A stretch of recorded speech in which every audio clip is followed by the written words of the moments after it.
Thank you, Joe. Thank you for this conference, man. This is awesome. I love it. And John, thank you. I've got a working theory I want to share with you from my vantage point.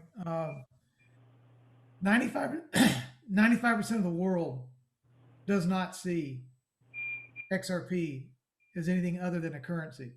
They've been building this infrastructure for 8 years around the world in consultation on a daily, weekly, monthly basis with the federal government, the SEC, and DOJ, and everybody else involved.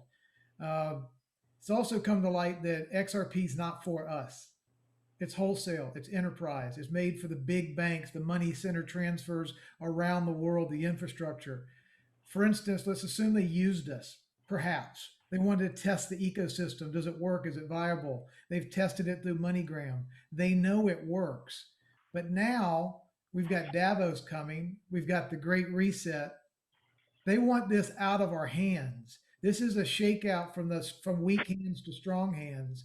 And in essence, the impeachment, if you will, of XRP and the scare tactics through this specious lawsuit smells to me like they're trying to shake people out of this before it actually the switch gets turned on and the crypto world explodes around the world.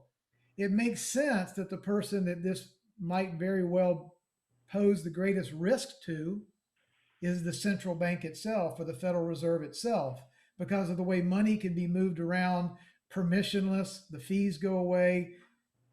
At the end of the day, the United States has got the most horsepower of any other nation in the world, and all the other nations, 90, I mean, there's no chance in the world the SEC and the Fed are going to say all the other nations in the world can't interact with the United States because XRP's security here, but it's a currency everywhere else on the planet.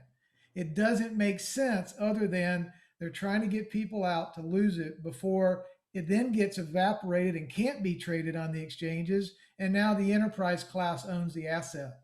What do you think about that? Listen, Rob, I think that if I'd have thought of it, I may have put it in as a fourth alternative theory, because even though it's like Joe said he read it, so that was a week of his life because it's like 70 pages or something like that. But no, I think that theory is just as viable as mine because we're trying to make sense of something that on its face just doesn't make sense, right? So 95% of the world is treating it like a currency. Japan says it's not a security. The UK calls it a hybrid token between an exchange token and a utility token.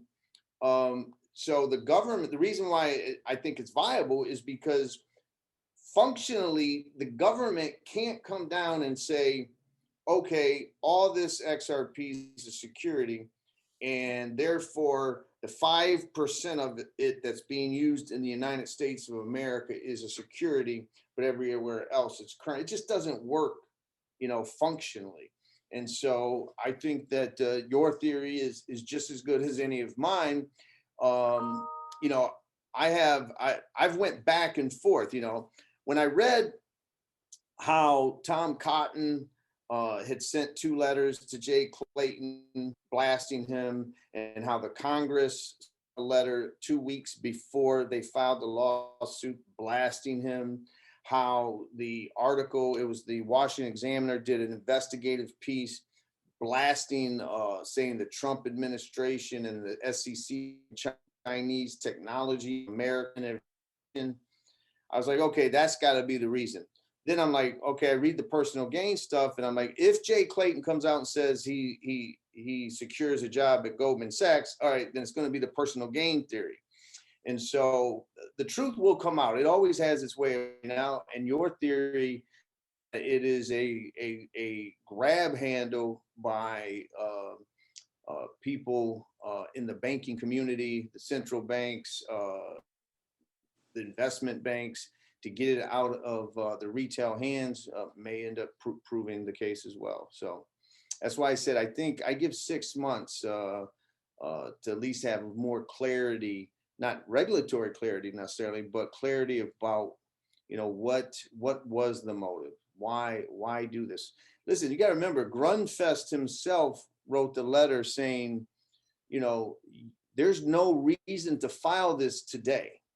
It's going, first of all, you've allowed this to happen for 7.5 years, and you're going to what? Seek $1 billion. It's 1.3. You're going to seek 1.3 billion. What, you're going to cost 15 billion in damages to innocent investors. You know, market cap went from 27 billion down to 12 when it hit 17 cents. I think it was under 12. So, you know, there's a new administration coming in. There's gonna be a new chairman. Like, just wait. There's no, you're leaving. Why do this all the way out the door? Because you're threatening the central bank, and you're not allowed to do that. Right. No, there you go. And thank you for watching. I hope you'll connect with me. Maybe leave some valuable information or ask me a question in the comments below. Hope you will share this with others who may find it interesting. Take care.